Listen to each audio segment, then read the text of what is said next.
Social media influencer और YouTuber ज्योति मल्होत्रा आखिर जासूस कैसे बन गई? उसने पाकिस्तान के लिए जासूसी कब शुरू की थी? उसने पाकिस्तान को भारत की कौन कौन सी खुफिया जानकारी पहुंचाई है और पाकिस्तान के अंदर किन किन अधिकारियों के संपर्क में थी? आखिर एक मामूली सी यूट्यूबर कैसे पाकिस्तान के अंदर पहुंचती है और वहां पर पंजाब प्रांत की मुख्यमंत्री के साथ वो ब्लॉग बनाती है? आखिर वहां के फंक्शंस में वो हिस्सा लेती है? कौन उसकी मदद कर रहा था और इन सबके पीछे का उद्देश्य क्या है? अब तक कौन कौन सी खुफिया जानकारी वो पाकिस्तान के अधिकारियों को पहुंचा चुकी है और पहलगाम आतंकी हमले में किन किन जानकारियों का इस्तेमाल हुआ है? क्या पहलगाम आतंकी हमले में कोई हाथ है ज्योति मल्होत्रा का भी? इन सभी सवालों के जवाब तलाशे जा रहे हैं। खुफिया एजेंसी स्थानीय पुलिस इस वक्त ज्योति से पूछताछ कर रही है। 5 दिन की पुलिस कस्टडी में ज्योति को रखा गया है। ज्योति के साथ ही 3 और गिरफ्तारियां हुई हैं। जी हां, 4 दिन में कुल 4 गिरफ्तारियां हुई और इन चारों पर आरोप है पाकिस्तान के लिए भारत की जासूसी करने का। इन सब की गिरफ्तारी अलग अलग जगहों से हुई है। इन सब से अलग अलग जगहों पर ही पूछताछ हो रही है और फिर इन्हें एक साथ बैठाकर भी पूछताछ की जाएगी।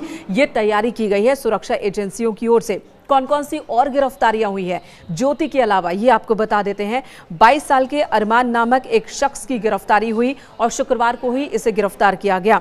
इससे पहले बुधवार को पानीपत से एक गिरफ्तारी हुई थी 24 साल के नुमान इलाही की, उससे भी पूछताछ हो रही है। वहीं कैथल से शुक्रवार को 25 साल के देवेंद्र सिंह ढिल्लों की गिरफ्तारी हुई, उससे भी पूछताछ हो रही है। और इन सभी पर एक ही आरोप है कि इन्होंने पाकिस्तान को कई खुफिया जानकारी भारत की मुहैया कराई है। अब किस तरह से ये जासूसी करते थे, इनका इस्तेमाल कैसे किया है पाकिस्तान के अधिकारियों ने, या फिर कह सकते हैं कि आतंकवादियों ने भी, इस मामले की जांच पड़ताल चल रही है। अभी तक की पूछताछ में ज्योति ने जो बातें बताई हैं वो भी बहुत ध्यान देने वाली बातें हैं। ज्योति ने क्या क्या बताया है ये आपको बता देते हैं। हालांकि ज्योति के पिता जरूर कह रहे हैं कि उन्हें इस बारे में कुछ नहीं पता, उनकी बेटी को फंसाया जा रहा है, उनकी बेटी ने कुछ भी गलत नहीं किया है। न्यूज़ 18 के रिपोर्टर से बात करने के दौरान उन्होंने ये बात कही। हालांकि पहले वो कह रहे थे कि जब पाकिस्तान गई थी उनकी बेटी तो बाकायदा पूरे कागजात के साथ गई थी और उन्हें इस बात की जानकारी थी कि उनकी बेटी पाकिस्तान गई है। लेकिन जब दोबारा न्यूज़ 18 के हमारे सहयोगी ने उनसे सवाल जवाब किया तो पिता मुकर गए ये बताने को कि उन्हें इस बात की जानकारी है कि ज्योति पाकिस्तान आया जाया करती थी। लेकिन 1-2 बार नहीं, अब तक 3 बार ज्योति पाकिस्तान का दौरा कर चुकी है और चौथी बार जाने की फिराक में थी। जासूसी के आरोप में ज्योति मल्होत्रा नाम के एक यूट्यूबर को गिरफ्तार किया गया है। इस वक्त हम ज्योति के घर पे मौजूद हैं जहां से उसकी गिरफ्तारी हुई है। उनके पिता हरीश मल्होत्रा हमारे साथ हैं। कब पुलिस आपके घर आई थी? ज्योति मेरे घर आई थी वीरवार को। क्या बोल के? कुछ भी नहीं बोला, चुपचाप अंदर बैठ गए। मेरे से तो कोई बात नहीं हुई और पकड़ के ले गई। फिर आपको बताया नहीं क्या आरोप है ज्योति के ऊपर? मेरे को नहीं बताया ना कुछ पता। क्या आपकी बेटी की कहाँ तक पढ़ाई हुई है, क्या करती थी वो? BA कर रखी है। कहाँ से? ये अपने क्या नाम है, कॉलेज है, पता नाम। हिसार से ही? हाँ जी। और आपको बता था कि यूट्यूबर है, ब्लॉगर है वो? यूट्यूब तो ये चलाया करती, फिल्म वीडियो बनाया करती, छोटी मोटी जो भी है। बाकी और कोई पंगा कौन था जी। और आप क्या करते हैं पेशे से? मैं तो पॉलिश का काम करता हूँ जी। अच्छा, और एक भाई आपके यहाँ रहते हैं? हाँ जी। लेकिन आपको कभी नहीं पता चला कि वो पाकिस्तान गई है? 3 बार पाकिस्तान जा चुकी है ज्योति, उसके वीडियो हैं सबूत के तौर पे। मालूम नहीं है जी मेरे को तो। उसने कभी नहीं बताया वो कहाँ जाती थी? दिल्ली जाया करती जी। अच्छा, दिल्ली में रहती थी? दिल्ली जाया करती, जब भी जाया करती तो कहती मैं दिल्ली जा रही। उसने कभी नहीं बताया कि विदेश में जो यात्रा की उसने किन किन देशों की? नहीं, मेरे को नहीं पता इस चीज का। वो कश्मीर भी गई थी हाल फिलहाल, अभी उसने कुछ बताया था? ना, मेरे को नहीं पता जी। इतने देशों की यात्रा कर रही है, इतना पैसा कहाँ से आता था? आपने कभी पूछा उसके रहन सहन को लेके? नहीं, मैंने नहीं पूछा जी। उसका बैंक अकाउंट है? बैंक को नहीं है मेरे ख्याल तक। काफी एक होगी उसके पास होगी। अच्छा, उसका बैंक अपना है, सेपरेट अकाउंट उसका? पता नहीं, मेरे को ध्यान नहीं है। तो घर का खर्चा कैसे चलता है आप लोगों का? मेरे भाई की रिटायरमेंट आती है, उससे चलता है। और ज्योति कोई पैसा नहीं देती थी घर में? ना, हम लेते भी नहीं थे। अच्छा, ना कुछ। और ये सारे ब्लॉग वगैरह यहीं से बनाती थी अपने घर से, उसका सिस्टम वगैरह घर पे ही बनाया करती जी।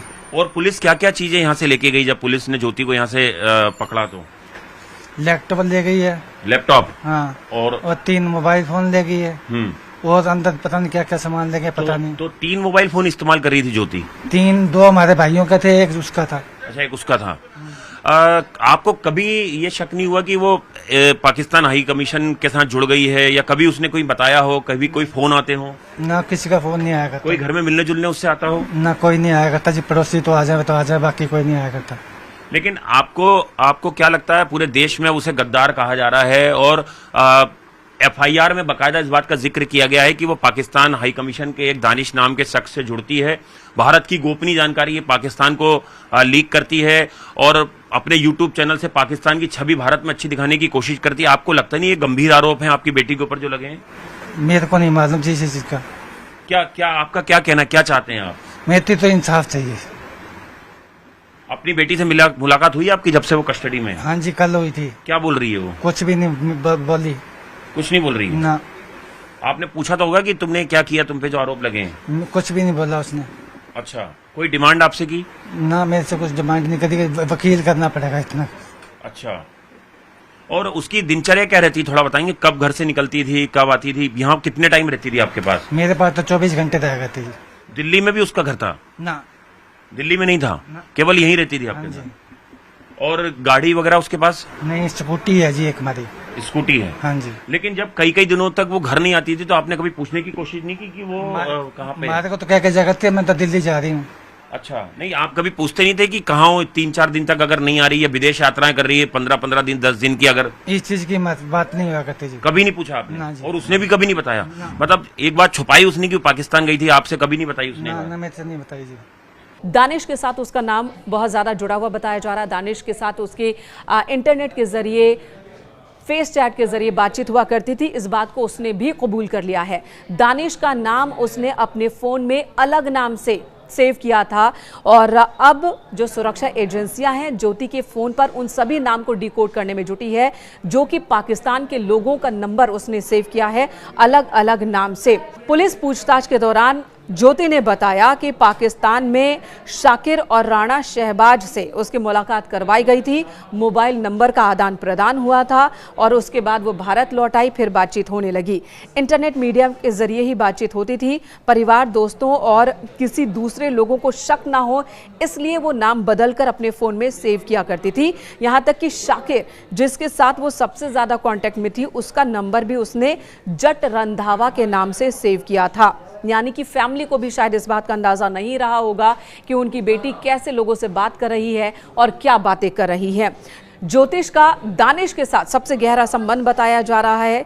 ये वही अधिकारी है जिसे भारत की ओर से कहा गया था कि वो तुरंत 48 घंटे के अंदर ही भारत छोड़ दे और पाकिस्तान लौट जाए। इसी महीने दिल्ली में मुलाकात की थी दानिश से ज्योति ने और दानिश पर भी यही शक सुरक्षा एजेंसियों को था कि वो भारत की जासूसी कर रहा है, भारत में पाकिस्तानी दूतावास में रहते हुए।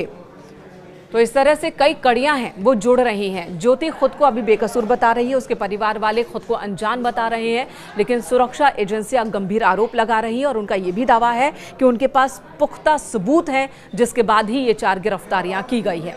और ऐसे में लोग यही कह रहे हैं कि हमें ज्योति जैसी बेटी नहीं चाहिए। भारत के लोग कह रहे हैं कि हमें ज्योति नहीं बल्कि हमें कर्नल सोफिया जैसी बेटियां चाहिए।